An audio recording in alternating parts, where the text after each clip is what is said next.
The words just hung there in the air while there was stark silence of my kitchen. That festive smell of gingerbread I'd been baking? It suddenly turned bitter. "We've decided it's best if you don't come for Christmas this year, Mom." That was my son's voice on the phone, strained, distant. He was just the messenger, of course, delivering a blow clearly crafted by someone else.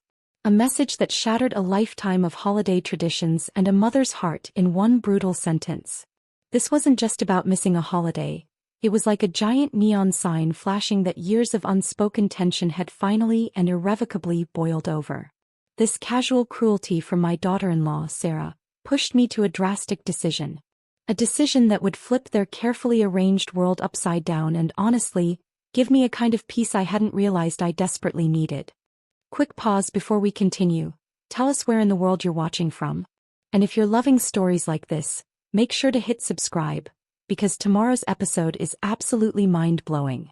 Christmas. It had always been my season.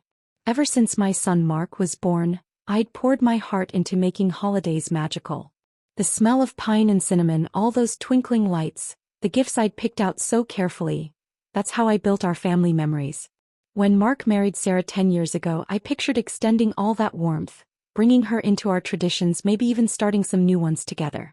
I dreamed of future Christmases with grandkids, their excited squeals filling the house, that legacy of love carrying on.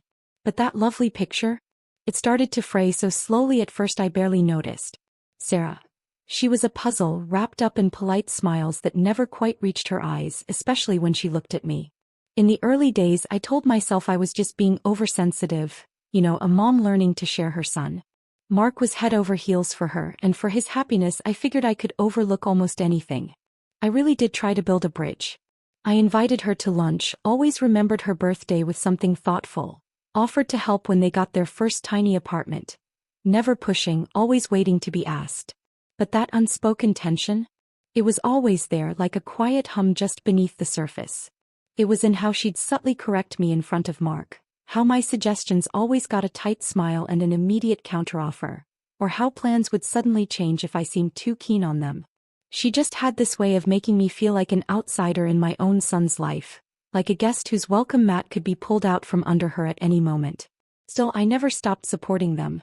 When they decided to buy a house, a lovely little starter home that was just a bit of a stretch for them, I didn't think twice. I had some savings, a nest egg I'd carefully built up over years of hard work and careful spending. Seeing Mark settled and secure, that's all I wanted. So, I offered to help with the down payment, a pretty big chunk of money. And then when interest rates shot up and their first mortgage deal ended, they were struggling. So, I stepped in again, taking over a big part of their monthly mortgage payments. I told them it wasn't a loan, it was a gift, an investment in their future, in my family's future.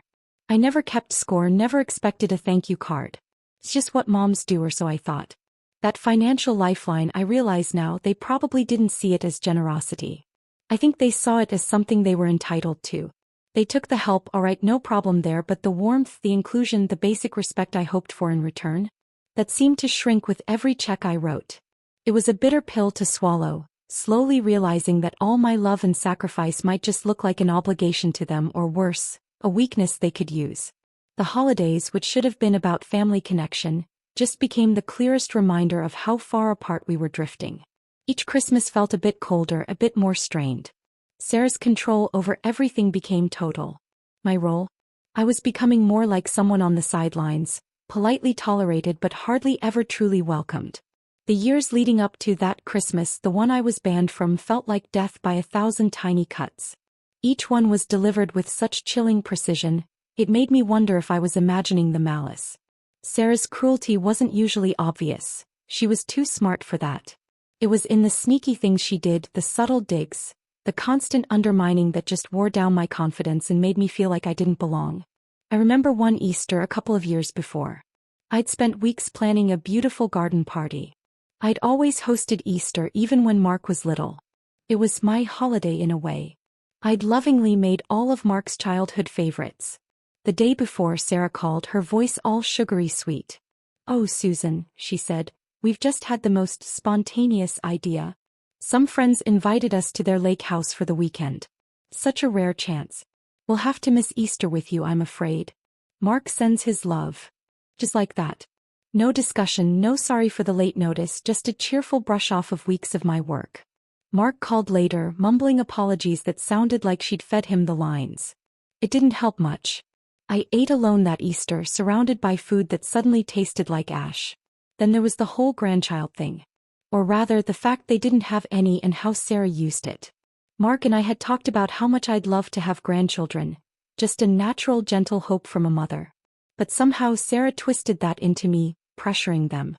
Any casual comment, any little story I shared about a friend's grandkid, would get a frosty silence from her, or a pointed remark later about how people need to live their own lives and make their own decisions without interference. It was her way of building a wall, brick by brick, between Mark and me. It made him feel like he had to defend her and made me feel guilty for just wanting what most moms want. She controlled how much I saw him too.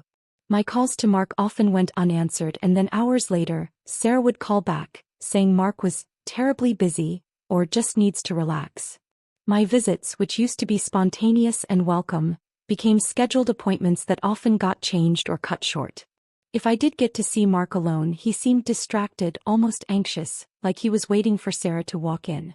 He was changing, and it hurt to see the lively, open young man I knew turn into someone who seemed constantly on edge, carefully watching every word he said around his own mother. The financial help kept flowing, of course. The mortgage payments went out on time every month. When their car broke down, my savings covered the big, unexpected repair bill. When Sarah decided she wanted to go back to school for another degree, which seemed more like a vanity project than a career move if you ask me, my money helped their budget. Each time, there'd be a quick burst of gratitude, usually from Mark, then it was right back to the polite distance and subtle exclusion. I felt like a walking atom, valued for what I could provide, not for who I was. The resentment was simmering just under the surface, that slow burn of feeling completely taken for granted. The generational gap was huge. I come from a time where family helped each other no matter what, where you respected your elders. Their generation, it seemed more about taking and putting up boundaries that felt more like walls designed to keep me out. The Christmas before the ban really stands out. I'd shown up with arms full of carefully picked gifts, plastering on a cheerful smile. Sarah had redecorated their entire living room in this aggressively minimalist, cold style, the total opposite of the warm, cluttered Christmases Mark grew up with. My traditional ornaments, the ones I'd lovingly brought over hoping to add a familiar touch, stayed in their box. "Oh, Susan," Sarah had said, waving her hand dismissively, "they don't really go with the new aesthetic, do they?" Her parents were there, of course, being fussed over, every word they said treated like gold. I ended up stuck in a quiet corner, trying to make awkward conversation with some distant aunt of Sarah's I'd never met. Mark, bless him, tried to include me, but Sarah's pull was too strong. A touch, a look, a whispered comment from her, and he'd be right back by her side. I watched them looking like the perfect couple and felt this aching loneliness that was so much deeper than just being by myself. I was watching my son drift further and further away, and it felt like a slow, painful loss.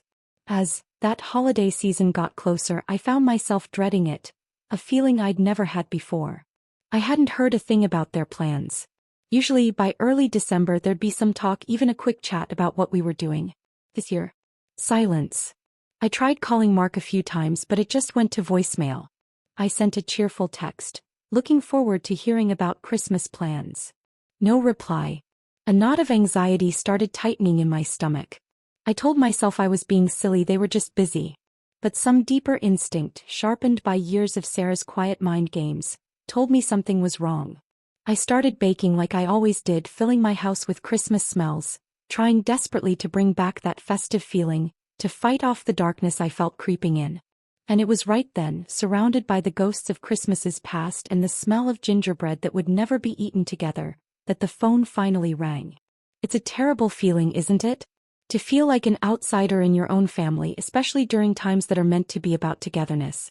Have you ever been in a situation where you felt pushed to your limit, or deliberately left out by people you love? I'd honestly be interested to hear your stories and how you handled them. Please share your thoughts in the comments below. It really does help to know we're not alone in these things. Mark's voice on the phone was flat, completely missing its usual warmth. No gentle lead-in, no easing into the bombshell he was about to drop. Just those blunt, brutal words. "We've decided it's best if you don't come for Christmas this year, Mom." Silence. A huge, echoing silence that just swallowed the cheerful Christmas carols playing softly on my radio. I grabbed the kitchen counter, the smell of ginger and cloves suddenly making me feel sick. What? I managed, my voice barely a whisper. What are you saying, Mark? Sarah feels. We feel, he corrected himself, that tiny hesitation screaming volumes to me, that things have been a bit tense lately. He thinks. We think it would be less stressful for everyone if we just had a quiet Christmas, just the two of us this year. Maybe we can get together sometime in the new year. Tense? Stressful? The only tension, the only stress, came from me constantly trying to walk on eggshells around Sarah's moods, her unspoken rules, her invisible tripwires. The only stress was what she created carefully over years. And now I was the one being kicked out, painted as the problem. The injustice of it just knocked the wind out of me. Mark, I started, trying to keep my voice from shaking. Christmas it's family. It's always been us. What have I done? His answer was just a string of empty excuses and vague reasons. It's not you, Mom, not really. It's just complicated. Sarah's been under a lot of pressure at work. He just needs a really quiet holiday. Please try to understand. But I did understand. Perfectly. This wasn't about Sarah's stress or needing a quiet holiday. This was the grand finale of 10 years of her systematically pushing me to the sidelines, chipping away at my relationship with my son, and tightening her control. This was her victory lap. Banned from Christmas. The words hit me like a punch, cutting deeper than any shout or obvious insult ever could. It was like they were telling the world I didn't matter anymore. The holidays, a time so tied to who I was as a mother and a future grandmother, were now a door slammed in my face. Tears welled up, hot and shameful. I wouldn't let them hear me cry. I see, I said, my voice colder than I meant it to be. Well, thank you for letting me know. I hung up before he could offer any more hollow comfort. The silence in my kitchen wasn't just quiet anymore. It felt like a tomb. The gingerbread cookies on the cooling rack seemed to mock me with their cheerful shapes. Christmas, the season of joy and togetherness, now just stood for how rejected and lonely I felt. I sank into a chair, the weight of it all crushing me. Years of love, of sacrifice, of biting my tongue and turning the other cheek. For what? To be told I wasn't good enough to share a Christmas meal with my own son? The pain was huge, a raw, gaping wound. But underneath it, something else started to stir. Anger, yes, but also a strange, unexpected clarity. It was like Sarah's final cruel act had accidentally ripped away this veil of denial I hadn't even realized I was wearing. I'd poured so much of myself into being the good mother, the supportive mother-in-law, that I'd forgotten to be good to myself. I'd let my boundaries get steamrolled, my generosity be taken advantage of, my spirit be worn down. The thought of them all cozy in their house, the house I was mostly paying for, celebrating Christmas without a care, while I was left nursing a broken heart, lit a fire of defiance in me. For years I'd swallowed the slights, smoothed over the tensions, all to keep the peace, to keep seeing my son. But what was the point of seeing him if it cost me my dignity? What was the value of a relationship where I was constantly made to feel worthless? The unspoken tension wasn't unspoken anymore. Sarah had given it a voice, a cruel, final voice using Mark. And it needed a response. Not begging, not arguing, but action. A drastic idea started to form in my mind. It wasn't born out of pure malice. Though I'll admit, there was a certain grim satisfaction in thinking about it. But from a desperate need to protect myself. A need to get back some respect, if not from them then at least for myself. I thought of all the sacrifices, big and small. The down payment. The endless monthly mortgage checks. The bailouts. All the emotional energy I'd put in, always giving, rarely getting anything back. And for what? To be told I was too stressful to have around for Christmas? The irony was almost funny. My financial support clearly wasn't stressful for them. It was convenient. Made their life easy. It was, I now saw with chilling clarity, expected. The decision became crystal clear. It was simple. It was powerful. And it was absolutely my right. The mortgage payments. My contributions to their home, the home I was now banned from. That lifeline so generously given, could just as easily be taken away. This wasn't entirely about revenge. It was about consequences. It was about setting a boundary so clear they couldn't possibly miss it or misunderstand it. It was about showing them, and more importantly showing myself, that my money, like my respect, wasn't endless and unconditional when faced with such deep disrespect. Being a mother wasn't just about providing, it was also about my own self-worth. I stood up, tears still on my cheeks, but my resolve was hardening. The grief was still there, a heavy ache in my chest, but it was now mixed with a steely determination. They wanted a quiet Christmas free of my stressful presence. They were about to find out just how quiet and how stressful their lives could become without my silent, unthanked support. The next morning I didn't call Mark to plead or argue with Sarah. No emotional appeals, no desperate attempts to change their minds. I knew what I had to do. I made 2 phone calls. The first was to my bank, telling them to immediately stop all future automatic payments to Mark and Sarah's mortgage account. The teller, a polite young man, just asked the usual security questions. It was done with a few clicks, a chillingly simple action that would have huge consequences. The second call was to my lawyer. I wanted to make sure I did everything correctly officially. I quickly explained that I'd been voluntarily helping with their mortgage for several years and had now decided to stop those payments. He advised sending them a formal registered letter to let them know, effective immediately. No explanation needed, he said. No justification. It was my money, my decision. The letter was drafted and sent that same day. It was short, to the point, no emotion, just stating that as of that date, I would no longer be contributing to their mortgage payments and they should make other arrangements. Then I waited. It took a little over a week for things to hit the fan. I pictured the bank notice arriving first, all official and impersonal, telling them about a missed payment. Then my letter would have shown up, stark and clear. The first call was from Mark. His voice was tight with panic, a total flip from the strained indifference he'd had when he banned me from Christmas. "Mom? What's going on? We got a letter from the bank and then your letter. Mom, you can't be serious. The mortgage payment, it's due in a few days." Kept my voice calm even. "Yes, Mark. I'm serious. Like I said in my letter, I won't be making those payments anymore." "But why? Is this about Christmas?" "Mom, Sarah didn't mean it like that. We can talk about this." His tone was a mix of disbelief and dawning horror. Suddenly, my presence wasn't so stressful. It was the absence of my money that was causing him a lot of stress. "Mark," I said, and for the first time in a long time I felt a sense of power, not over him but over my own life. "My decision is made. You and Sarah will need to manage your finances yourselves from now on. You wanted a quiet Christmas to yourselves. You'll have plenty of quiet to figure this out." There was a pause, then I heard Sarah's voice in the background, sharp and urgent. "What's she saying? Tell her she can't do this. Tell her we'll sue." Mark came back on, his voice even more worked up. "Mom, Sarah's really upset. We can't afford the full payment on our own right now. Not with her tuition and everything. You know that. You're putting us in an impossible position. We could lose the house." "Yes, Mark," I replied, the image of my lonely Christmas, the smell of uneaten gingerbread still fresh in my mind. "Actions have consequences. You both made it very clear that my being in your life in that house was a burden. I've simply decided to remove that burden and everything that came with it. How you manage from here is your responsibility." The calls kept coming for days. Sometimes Mark pleading, trying to sweet-talk me, sometimes even angry. Sometimes I'd hear Sarah in the background.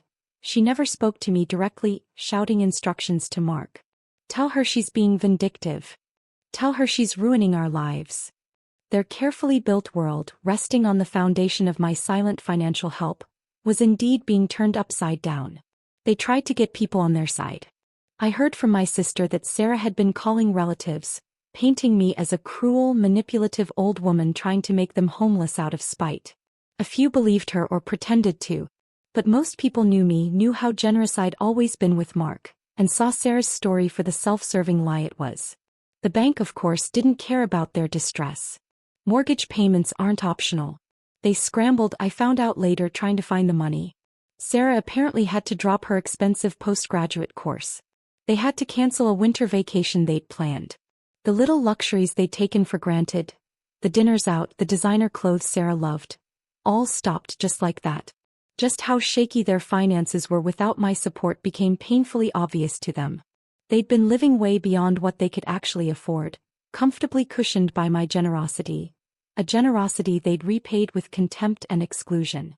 The poetic justice wasn't lost on me, though my main feeling wasn't gleeful revenge, but a deep sense of relief in feeling like I'd finally stood up for myself.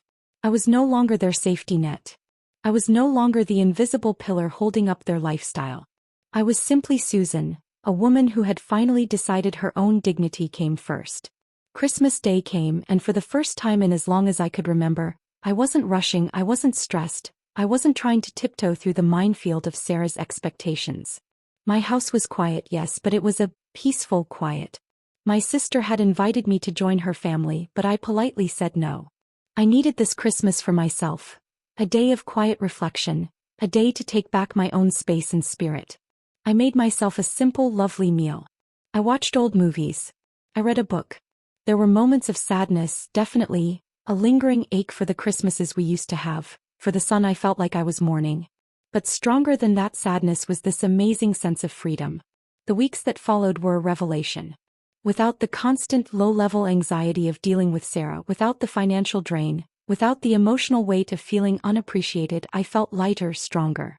I started reconnecting with old friends, picking up hobbies I'd let slide. I began to rediscover who I was outside of being Mark's mother and Sarah's accommodating mother-in-law. It was like walking out of a long, dark tunnel into the sunlight. As for Mark and Sarah, bits of news trickled back to me. They didn't lose the house, not right away. They managed to scrape together the mortgage payments for a few months, but it meant making drastic, painful cuts to their lifestyle. Sarah, I heard, was furious, resentful, not just with me but with Mark because he couldn't fix it, because he couldn't force me to start paying again. The strain on their marriage, which I'd already seen, apparently got much worse. Mark did try to call a few more times. He wasn't demanding the money anymore. He knew that door was shut. His calls were more hesitant, almost sad. He talked about missing me, about things feeling wrong. I listened politely but kept my distance. I told him I'd always love him, he was my son, but our relationship had to change. Trust, once it's that badly broken, isn't easily fixed. Respect, I told him, has to go both ways. Eventually, about 6 months later, I found out they'd sold the house. They just couldn't keep up the mortgage and the lifestyle they'd gotten used to without my help. They moved into a much smaller rental, the kind of place they probably could have afforded all along if they'd lived within their means. Sarah had to get a full-time job, putting her studies on hold for who knows how long. Their world had indeed been turned upside down. A part of me felt a pang of sadness for Mark for the tough time he was going through. But there was also a stronger, clearer voice inside me that knew this was something that had to happen. My actions weren't meant to destroy them, but to make them face their own responsibilities and the consequences of treating people with disrespect and cruelty. It was a harsh lesson maybe, but one that Sarah especially seemed to need. I haven't seen them since that phone call. The estrangement is a real thing, a silence where family chat used to be. But it's a silence I can live with because it's on my own terms. The pain of their rejection, especially around that Christmas, was deep. But the release of taking back my power, of setting that final boundary, has been just as deep. I learned that sometimes the most loving thing you can do, for yourself and maybe even for others in the long run, is to say, no more. My life now is smaller in some ways, I guess, without all the drama and forced get-togethers. But it's also fuller, more real. I've learned that my value isn't tied to how much I give or how much I put up with. My worth is just there, in me. And that's a Christmas gift I gave myself, one that will last a lifetime. The holidays still bring a touch of sadness for what I lost, but they also bring a quiet satisfaction for what I gained. My self-respect, my peace, and the knowledge that sometimes, the worst blows can lead to the most empowering changes. This journey was incredibly difficult, but in the end, it led me to a place of strength and self-discovery. If my story connected with you, if you've ever had to make a tough decision to get back your peace and dignity in a tricky family situation, please give this video a thumbs up. And if you'd like to hear more stories about getting through tough times and finding strength, think about subscribing to the channel. Your support means the world. Thank you for listening. The scars from that Christmas ban, from years of subtle and not-so-subtle cruelty, they're still there. They're part of my story, a reminder of a painful time.